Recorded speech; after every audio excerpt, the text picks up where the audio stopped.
நிறைய singers in fact நீங்கள் அறிமுகப்படுத்தியிருக்கீங்க. So அந்த கிரெடிட்ஸும் உங்களுக்கு. ஆமாம், 60 சிங்கர்ஸ். 60?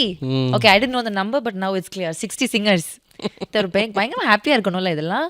இன்றைக்கி நீங்கள் அறிமுகப்படுத்தினவங்கலாம் வந்து பயங்கரமான ப்ளேபேக் சிங்கர்ஸாக இருக்காங்க. ஆமாம், இன்டர்வியூ முடிஞ்ச ஒரு சாங் இருக்குது, 2 புது சிங்கர்ஸ் வெயிட் பண்ணுறாங்க. ஓ, தட்ஸ் நைஸ். அவங்கள இது வரைக்கும் நான் பார்த்தது கூட கிடையாது. ஆஹா. ஆனால் அவங்க குரலை கேட்டிருக்காது. ஸோ அது already communicate through voices. So 60 சிங்கர்ஸும் it's not about 60 voices, it's about the 60 voice for the right song. Yeah, of course. அவங்களுக்கு தகுந்த மாதிரி ஆன பாடல்கள். அப்போ அந்த குரலுக்கு பெருமை கிடைக்குது. Okay okay. So my job is to fit the right voice for the right song. Okay. So அந்த வேலை தான் என்னோட வேலை, தவிர அதை நல்லா பாடினது அவங்களுடைய பெருமிதம், அவங்களுடைய திறமை.